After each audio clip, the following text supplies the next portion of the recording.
I was shaking, I was physically shaking, my head felt like it was buzzing. It got to the point where I couldn't even understand what they were saying, the words wouldn't make sense, it felt like everything was rushing past my mind at 1,000,000 miles per hour.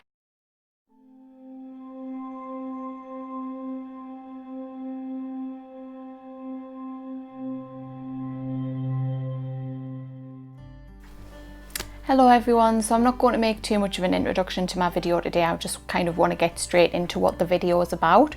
So I have tried several kinds of antidepressants.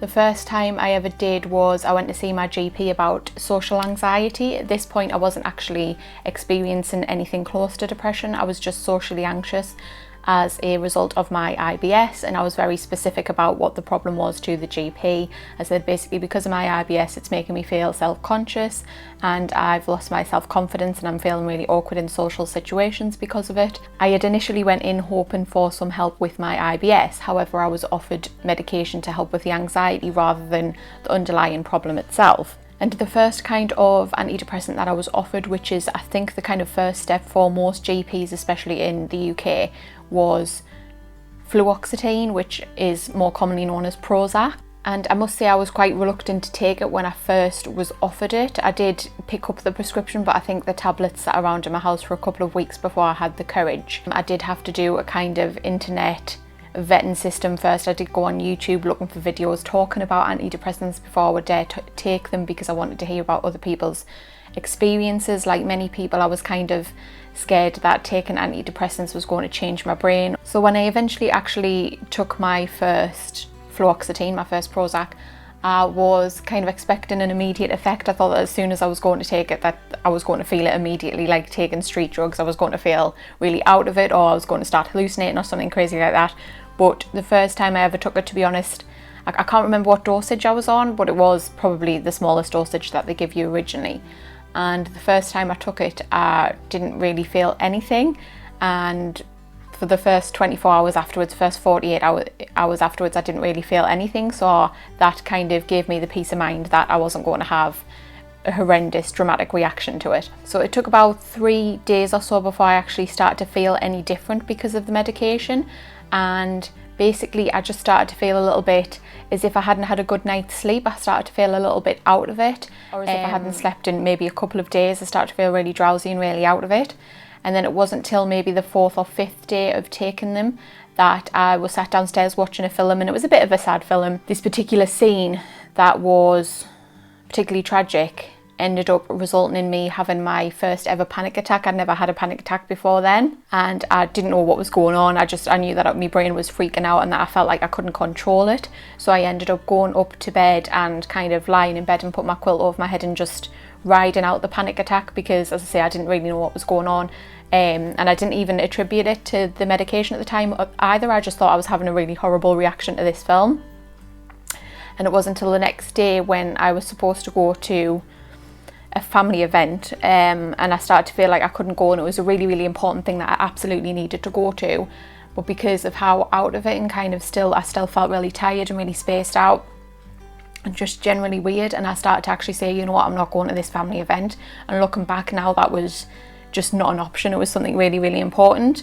But I'd started to feel like I couldn't anyway. I would talk to somebody at the time who managed to pep me up and kind of say, you can do this, it's all right, you can go. And I ended up going and everything was fine. However, because of how spaced out and kind of horrible I was feeling, as I say, at the time I didn't actually experience any depression. It was just making me feel kind of worse than it was worth. Do you know what I mean? I know this is only 5 days in, and they do say that you have to wait at least 2 weeks for the side effects to wear off. But I was really young at the time and I kind of didn't understand that fully, I don't think. And I wasn't willing to get to that 2 weeks, because the panic attack that I'd had 5 days in was so awful and I felt so spaced out and so horrible. I wasn't willing to take it any further. So I did stop taking the Fluoxetine after 5 days, because I just thought I'm not getting any benefit from it, and I don't feel like, and because I hadn't really gone into the doctors looking for antidepressants, I hadn't really gone in looking for any medication. I was looking for kind of therapy or just some kind of help with my IBS. So it seemed strange to me that I was taking this medication that had such a dramatic impact on the way I was feeling, when I didn't really feel bad enough in the first place to warrant taking it. I hope that makes sense. So that was it for me with antidepressants for a long time.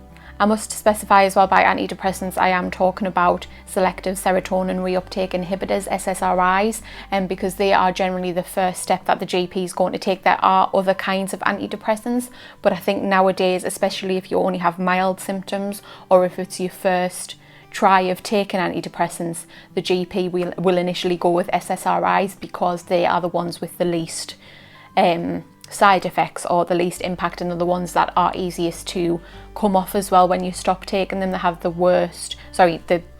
least bad withdrawal effects. So generally when you go to the GP and you experience either mild depression or it's your first step in getting help with depression, they will probably recommend SSRIs, and most of the time your first option will be fluoxetine. Now, I have known a lot of people have really good experiences with fluoxetine. There's a whole book written about it called Prozac Nation, in which she experiences many years of depression, tries so many different kinds of medication, and then Prozac is invented, Prozac comes about, she tries that and it has the best effect on her, and she continues to take it for the remainder of her life, and she thinks it's the best thing that she's ever tried. That's a really dumbed down version of that book, by the way. I do recommend you actually read the full novel because it's brilliant, but that's essentially the crux of it, is that she ends up finding that Prozac is the best thing for her. So the next kind of SSRI that I tried was Sertraline. I don't know the kind of commercial or the Americanized term for sertraline. I'll insert it in text below. Sertraline was the next step. I took this as a recommendation from a friend because they'd been on it for many years and had nothing but positive experiences with it. They in fact said that taking sertraline had saved their life, and they found it to be the best thing they'd ever tried. So I felt really positive about taking sertraline. Again, at the time I wasn't actually experiencing depression, and I had never experienced depression at this point. It was only anxiety, but my anxiety had gotten really bad, so I got to the point where I was willing to take medication. Before this I had tried to use only natural remedies because I didn't think like my anxiety was that bad, but I'd gotten to the point where I was like, yeah, I need to try something. I need some kind of medication. I'm feeling awful. So I went to my doctor and I'd specifically asked for the sertraline. Again, I'd started taking sertraline, the lowest dose that they'll give to you, and I was taking that once a day on a daily basis on the morning when I got up. With sertraline I did feel it immediately, unlike fluoxetine where it took a couple of days to be able to feel it. But what it felt like was like, I guess it was like taking a caffeine pill or something that really pepped me up. So the first time I took it, I initially started to feel quite panicky. I don't use any caffeine at all, so having that kind of buzzy feeling as if I'd had caffeine was strange to me, and I didn't really enjoy it. So I did start to feel quite panicky, but because I had this recommended to me, I was like, all right, okay, I'm going to ride it out and I'm going to wait the 2 weeks for the side effects to wear off. So I did actually take sertraline for I think maybe a week and a half, and every time that I took it, a couple of days into taking it, I was like, oh, actually this is pretty good. It's giving me energy, it's pepping me up. When I was going out shopping and things, like the sun would seem brighter and colours would seem more colourful. But I felt like the more I took, the more it got in my system, and the more pepped up and more full of energy and more caffeinated I felt. So a week and a half in, because I just felt like I was topping myself up, I got to a point where I literally felt like I'd had 20 cups of coffee, and I just felt I was shaking. I was physically shaking. My head felt like it was buzzing, and I just felt completely and totally on edge.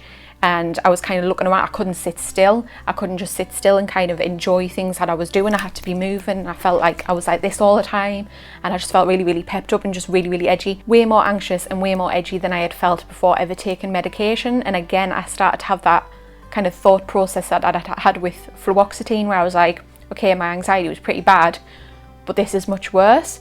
I know I was only a week and a half into taking this, and they say at least 2 weeks before the side effects wear off. So I'd say for anybody else, if you can ride out those side effects, please do, because it's so important.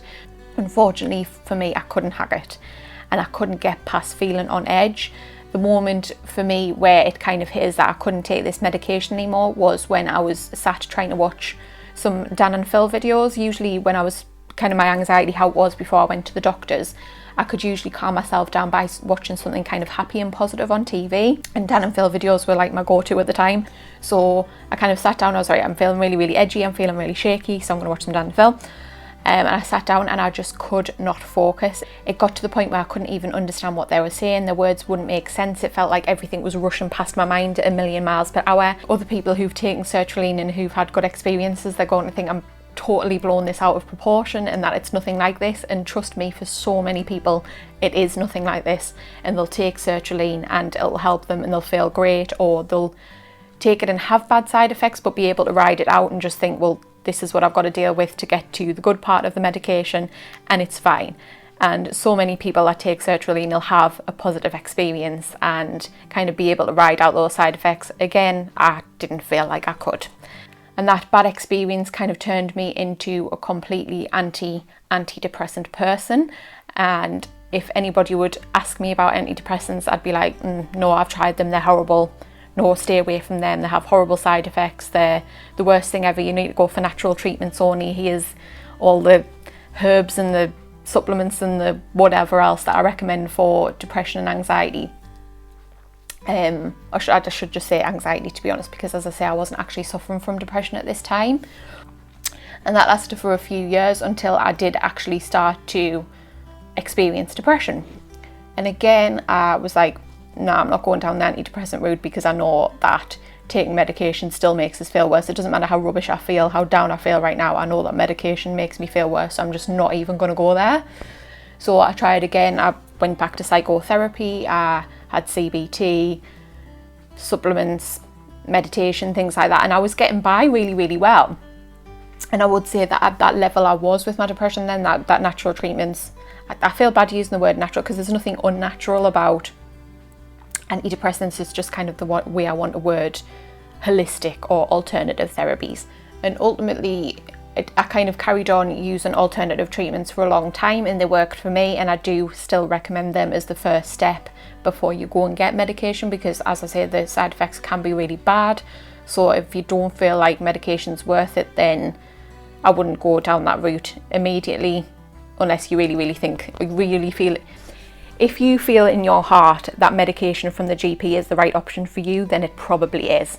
If you feel like you're really hesitant or really scared of taking antidepressants, then yeah, I would go down an alternative or holistic route first. So it came to kind of the end of last year / the beginning of this year, and I'd started to have worse panic attacks than ever. As I say, my first ever panic attack was when taking Fluoxetine. However, over the years I started to have them just on their own, caused by various situations. I can't even say what caused them sometimes, but they were quite far and few between.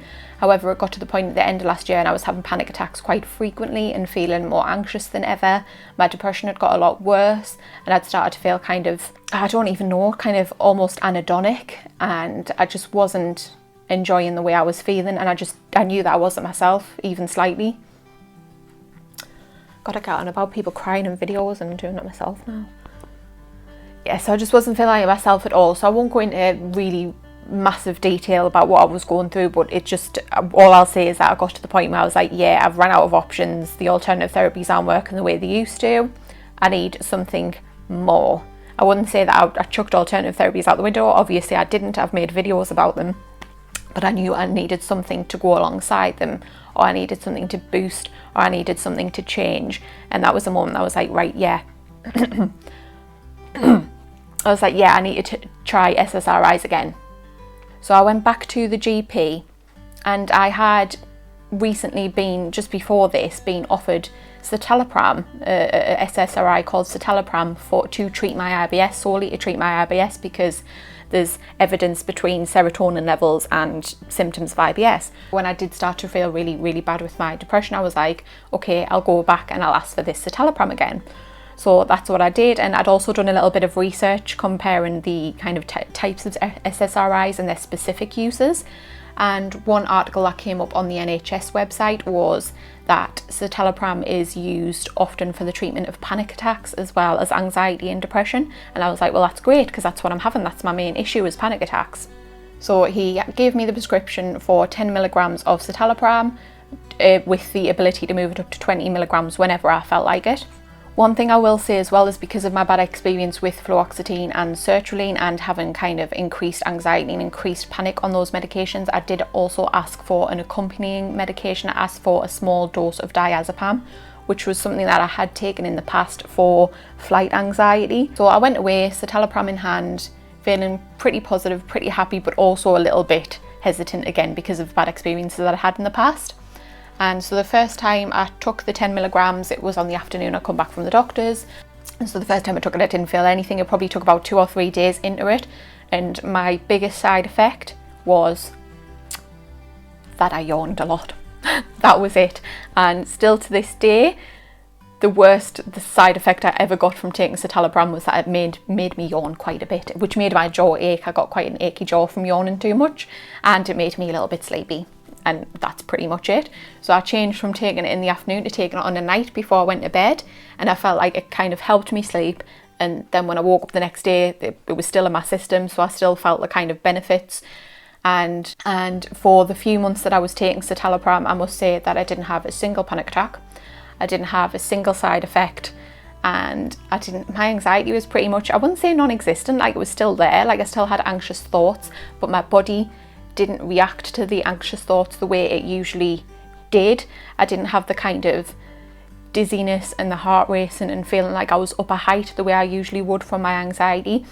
And I still could feel the kind of, when I started to have anxious thoughts and it would build into a panic attack, I could feel the building as if it was about to erupt into a panic attack. But it's almost like, if you can imagine it on a scale or on a level, it's like it would do this. And normally my panic attacks would go and explode and be horrendous and horrible. But whilst I was on the citalopram, they would just kind of go up, up, up, and then stop. And I could feel myself about to have the panic attack, and I was expectant of the attack, and then it just wouldn't happen. And I didn't know how to react to this at first because it felt so strange not to kind of reach that horrendous level. But then it just became second place. Like when I started to feel a panic attack build, I was like, okay, this is fine, because I know it's not going to happen. I feel like it's about to happen, but I know it's not going to, because the medication's going to stop it. And I felt like I slept better than I had in a long time. My anxiety was just reduced massively, and as I say, I felt like I was physically incapable of having a panic attack, which was unbelievable considering how awful the past few months had been. I have stopped taking citalopram now because I was asked to by a doctor so that I could trial a medication for another condition that I won't go into. So I did stop taking the citalopram for that, and I felt like when I came off it, I didn't need it anymore. I felt like at the time that I started taking it, when I was having extreme constant panic attacks and I was feeling up a height all the time, that I did need it, but I'd gotten myself to a level from taking the medication and having lots of psychotherapy and just kind of self-care and taking some time off work and being forced to take time off work because of quarantine that I actually got myself down to a nice level, and I didn't feel like I needed the medication anymore. The only thing I would say is, the only kind of negative from citalopram that I would say is when I stopped taking it, I realised that I was capable of, it sounds really awful, but I was capable of more emotions than I'd realised when I was on the medication. I felt like even though it stopped my anxiety at a certain point, it kind of capped my anxiety, it also capped other emotions. So where I was able to get excited about certain things before, I felt like when I was on the citalopram, and I didn't realise this when I was on the medication, by the way, I didn't feel any different when I was on the medication. It was only when I came off it that I realised this, that when I usually would get excited about things, the citalopram stopped us reaching a certain level of excitement, because I don't know how it works, but excitement and anxiety kind of go hand in hand, I guess, with myself. So in the same way that it capped my anxiety, it also capped my excitement, and I felt like when I stopped taking the medication, I was able to be slightly more bubbly and excitable and kind of positive and a bit more like my old self from a couple of years ago. So even though citalopram worked for what it was supposed to work for at the time, it did help with when I was having horrendous constant panic attacks, it also kind of very, very, very mildly numbed my mood. So when I stopped taking it and I was like, okay, my anxiety's not as bad now, and stopping taking it is improving my mood a little bit as well. I was like, right, I'm at a place that I want to be. However, I'm very, very aware that my anxiety may and probably will get bad again at some point, or I might start having bad panic attacks again at some point, in which case I will immediately reach for the citalopram, because I know how well it worked for me at the time when I needed it. I was kind of, when I started taking it, I was set to take it for the rest of my life if needs be. Obviously I haven't had to do that, and that's great, but I know that it's there for me when I need it, and I know that unlike the other antidepressants, it doesn't have any negative side effects for me, any dramatically negative side effects for me, so I know it's there for me to take for a limited period of time or for however long I need it, and I know that it's there for me. So this isn't to say that if you're considering taking antidepressants that you should immediately go for citalopram. I would go with what the doctor recommends for you first, because you may find you take fluoxetine and it's the best thing ever. You may find you take sertraline and it's the best thing ever. So I would just go describe your symptoms to the doctor, see what they say, see what they recommend. If you want to sit and do your research beforehand online and say, well, doctor, I would personally like to try this one, usually they're pretty easygoing and they're pretty willing to go with what you feel is best for you. However, I would take the GP's advice first of all.